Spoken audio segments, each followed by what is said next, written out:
جو موبائل سے دیکھ کر قرآن پڑھے اس کو صحابہ سے بھی زیادہ ثواب ملتا ہے. اندازہ کرو.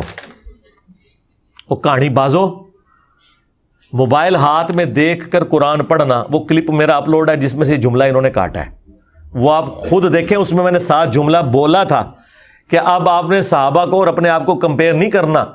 میں اس اعتبار سے بات کر رہا ہوں. وہ کیا اعتبار تھے کہ جو بندہ قرآن زبانی پڑھتا ہے نا اس سے زیادہ ثواب ہوتا ہے اس کو جو دیکھ کے پڑھتا ہے, کیونکہ وہ پڑھ بھی رہا ہے اور قرآن کو دیکھ بھی رہا ہے. 2 چیزیں ایڈ ہوگی نا. تو میں نے اس میں یہ بات کی تھی کہ آپ اگر موبائل سے قرآن دیکھ کے پڑھتے ہیں نا تو یہ زبانی پڑھنے سے زیادہ بہتر ہے. اور آپ کتنے خوش نصیب ہیں کہ آپ کے پاس قرآن موجود ہے. صحابہ کرام کے پاس تو ریٹن میں قرآن بھی نہیں ہوتا تھا, نہ پرنٹنگ پریس تھے, انہوں نے زبانی یاد کیے ہوئے تھے قرآن کو. چند ایک کاپیاں ہوتی تھی. آج بھی دنیا سے پرنٹنگ پریس آپ ختم کر دینا تو جیلم شہر میں شاید آپ کو ایک قرآن ملے اگر کاتب نے لکھنا ہو. آدھی دنیا ننگے پاؤں پھرے, موچی اتنے بندوں کی جوتیاں بنا سکتے ہیں. یہ بخاری مسلم یہاں پرنٹ ہو کے نا پڑے ہوتے. اللہ بھلا کرے اجمیر شریف والوں کا انہوں نے پرنٹنگ پریس بنایا اور بغداد شریف والوں نے سیاہی بنائی. ہاں, اور بریلی شریف والوں نے یہ کیمرہ بنایا. دیوبند شریف نے یہ گھڑی بنائی. وہ کیتا کیا ہو تسی یہ بھی نہیں کر سکے. تو یہ آج ہی ہمارے پاس قرآن نہ ہوتا اس طرح. تو میں نے کہا تھا کتنے خوش نصیب ہیں آپ لوگ کہ ہر بندے کے پاس اپنا قرآن ہے. اور آپ لوگ تو اگر صحابہ کرام کے ساتھ کمپیئر کیا جائے وہ تو زبانی قرآن پڑھتے تھے, تم دیکھ کے پڑھتے ہو, تمہیں تو اس سے زیادہ ثواب ہو سکتا ہے اگر اس زمانے میں یہ سب کچھ ہوتا. اور میں نے کہا تھا تم نے صحابہ کرام سے اپنے آپ کو کمپیئر نہیں کرنا. مراد یہ کہ اس زمانے میں جو زبانی پڑھتا تھا اور جو دیکھ کے پڑھتا تھا وہ دیکھ کے پڑھنے والا افضل تھا. اس اعتبار سے آج تم یہ فیسلٹی اویل کر سکتے ہو. تو انہوں نے پکڑ کے کیا بنا دیا. بہرحال یہ انہوں نے بنایا, پھر میں نے ان کی منجی ٹھوکی کہ ہوں آ جاؤ میدان ہی گل سننی جائے پھر سن لو. ابو داؤد میں حدیث ہے, جو شخص پرفتن دور کے اندر حق پر قائم رہا اسے میرے 50 صحابہ کے برابر اکیلے کو ثواب ملے گا.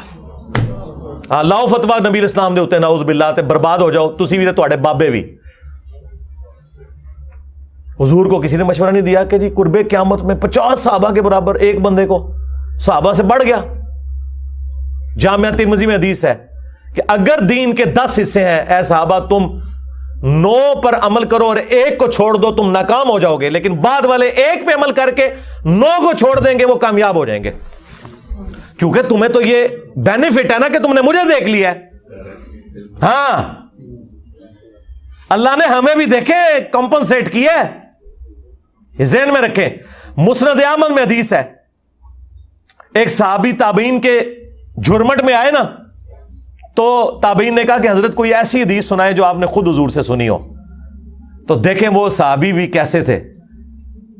ان کو یہ اندازہ ہوا کہ یار یہ لوگ تو بےچارے تھوڑے سے وقفے سے ہی صحابی ہونے سے رہ گئے ہیں نا, یعنی تابعین کچھ عرصہ پہلے پیدا ہو جاتے حضور کو دیکھ لیتے. تو انہوں نے نا ایسی حدیث سنائی جس سے ان کا دل خوش ہو جائے. انہوں نے کہا پھر سنو, ہم نبی الاسلام کی مجلس میں بیٹھے ہوئے تھے, حضرت ابو عبیدہ ابن جرح بھی موجود تھے 10 مبشرہ میں سے. تو نبی الاسلام نے فرمایا جانتے ہو سب سے بہتر ایمان کس کا ہے؟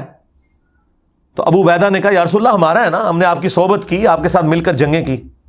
آپ نے فرمایا نہیں, سب سے بہتر ایمان ان لوگوں کا ہے جو تمہارے بعد آئیں گے, جنہوں نے مجھے دیکھا بھی نہیں ہوگا تب بھی میری رسالت کی تصدیق کریں گے.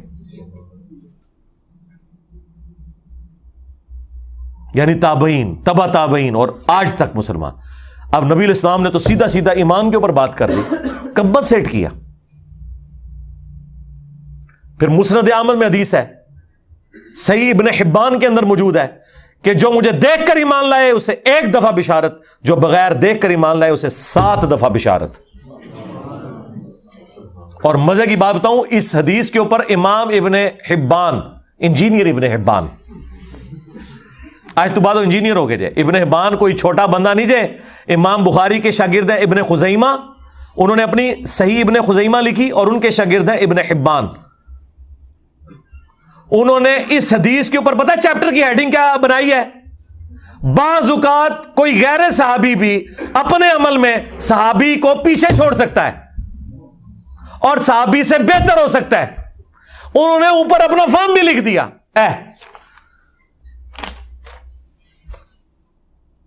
مسلم شریف میں حدیث ہے, نبی علیہ السلام نے فرمایا ایک زمانہ آئے گا کہ لوگ خواہش کریں گے کہ ہم سے ہماری اولاد, جان, مال سب کچھ لے لیا جائے, ایک جھلک حضور کی کروا دی جائے. نبی علیہ السلام نے بعد میں آنے والوں کی تعریفیں کی ہیں کیونکہ حضور کو پتا تھا کہ اب دیکھیں جن لوگوں نے حضور کے ساتھ زندگی گزاری ہے ان کا ایمان تو سمجھ میں آتا ہے. جب صحابہ کرام نے بخاری مسلم میں آیا کہ حضور کی مبارک انگلیوں سے ایک کٹورے میں پانی کے چشمے جاری ہوتے ہوئے دیکھے اور 1500 صحابہ نے پانی پیا, سٹور کیا اور جانوروں کو پلایا, اور جابر بن عبداللہ کہتے ہیں ہم 1,00,000 بھی ہوتے وہ پانی زیادہ تھا. مجھے بتائیں جو ایک بار یہ کام دیکھ لے اس کو کبھی اللہ رسول آخرت کے بارے میں وہم بھی آ سکتا ہے. اس لیے صحابہ کرام کا ایمان اعلیٰ درجے کا اس لیے تھا حضور کو دیکھ لیا تھا, لیکن اللہ نے بعد والوں کو کمپنسیٹ کیا کہ تھوڑا عمل بھی کرو, ٹھیک ہے تمہیں بھی اس مرتبے تک پہنچا دیں گے انشاءاللہ. بخاری میں آتا ہے عبداللہ ابن مسعود کہتے ہیں ہم نبی علیہ السلام کے ساتھ کئی دفعہ اس حالت میں ہم نے کھانا کھایا کہ ہم جب لقمہ منہ میں ڈالنے لگتے لقمے میں سے اللہ تعالیٰ کی تسبیح کی آواز سنتے تھے. اب جس نے یہ کام ہوتے ہوئے دیکھ لیا ہے مجھے بتائیں اس کے ایمان کا لیول کیا ہوگا. اس لیے تو اتنی مختصر جماعت نے رومن اور پرشین امپائرز اکھاڑ کے رکھ دی ہیں 3 سے 4 سالوں کے اندر, جبکہ ہزاروں لوگ مرتد ہو گئے حضور کی وفات کے بعد. لیکن خلفائے راشدین نے کیا پیشن کے ساتھ نبی علیہ السلام کی مبارک دعوت آگے بڑھائی ہے. انہیں پتا تھا هو الذی ارسل رسولہ بالہدی ودین الحق لیظہرہ علی الدین کلہ ولو کرہ المشرکون. وہی اللہ ہے جس نے اپنے محبوب صلی اللہ علیہ وآلہ وسلم کو الہدی یعنی قرآن اور دین حق کے ساتھ مبعوث کیا تاکہ اسے تمام ادیان پر غالب کر دے, خواہ مشرک اس بات کا برا مان جائے. تو اللہ کے فضل سے میں نے کئی دفعہ یہ کلیم کیا ہے کہ میرے کوئی بھی بات ہے اسے کانٹیکسٹ میں دیکھیں, اس کے بعد اس کے اوپر شرعی حکم بیان کریں, پھر میں بتاؤں گا کہ یہ گیڑش کون کون آندا ہے. اب دیکھیں نا, اب ان کو کیا پتا تھا جاہلوں کو کہ بخاری میں لکھا ہوا ہے کہ اگر کوئی کسی صحابی کو منافق یا کافر کہہ لے تعویل کی غلطی کی وجہ سے تو اس پہ کفر نہیں لوٹتا ہے. تو امام بخاری لکھ کے گئے اور حضرت عمر نے کام کیتا سی, انہاں جاہلوں نے بخاری مسلم پڑھی نہیں تے تائیں تے بخار آندا انہاں نوں. تہاڈا بخار تاں لینا سی بخاری پڑھ لیندے. جی ہم سنی ہیں, کیڑا سنی ہے ٹنیو؟ سنی وہ ہے جو قرآن بخاری مسلم کو مانے گا یا بابوں کو مانے گا؟ سن سنا کے سنی ٹنی, پڑھ پڑھا کے سنی بنو. اسی ہوں سنی اللہ دے فضل نال. ہوں جنہیں سنیت کی گارنٹی لینی ہے اتھوں لو. اور یہ سنی میں فرقے کے طور پہ نہیں, فرقہ واریت حرام ہے, میں منہج کی بات کر رہا ہوں.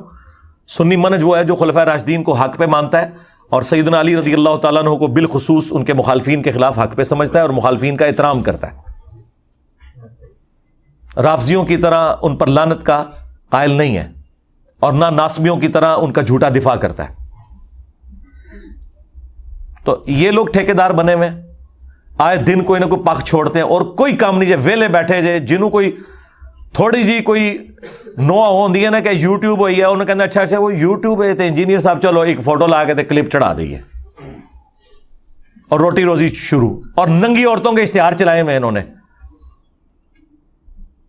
کمائیاں کر رہے ہیں, اسے دین بیچ رہے ہیں. اتنے بھی آگے بیچے ہی جے. اور جناب دھمکیوں پہ دھمکی. میں نے نہیں رکنا میرے بھائی, میں نے جو آپ کے فرقوں کے ساتھ کرنا تھا وہ کر دیا. میری زندگی اور موت کے ساتھ اب اس کا کوئی تعلق نہیں ہے. ہم نے جو پیراڈائم شفٹ کرنا تھا اللہ نے ہم سے کروانا تھا وہ کروا لیا. ہاں مزید جب تک اللہ تعالیٰ مہلت دے گا یہ کام کرتے رہیں گے. اور کوئی بھی کسی زوم میں نہ رہے کہ میں کسی معاملے میں بالکل 1 انچ بھی پیچھے ہٹوں گا. آپ جتنا مجھے چھیڑیں گے میں اتنا چڑھ دوڑوں گا. دیکھیں استاد رضوی نے میرے پہ جھوٹا الزام لگایا نا حضرت ابوبکر صدیق رضی اللہ تعالیٰ کی گستاخی کا, تو کیسا اس کو میں نے پھر اس کا منہ بند کیا. دوبارہ بولے ہاں اے او جے جنہیں کو جنسیاں ڈر دیا جے, جنہیں کو پولیس تھوڑی ڈر دی ہے, کیونکہ انہیں پتہ نہیں کہ ان شیطانوں کو جو جھوٹے الزامات لوگوں کے اوپر لگاتے ہیں ان کو ٹیکل کیسے کرنا ہے. انہوں نے منڈ پھڑو بولن نہ ہوں گلا منو کر دینے. تو انشاءاللہ تعالیٰ آندہ بھی میں چھوڑوں گا نہیں. ہاں منو نہ چھیڑیو, میں تمہیں پہلے بھی دسیا ہے. صلو علی محمد وآل محمد, اللہم صلی علی محمد وعلی آل محمد واصحاب محمد وازواج محمد اجمعین الی یوم الدین. آمین.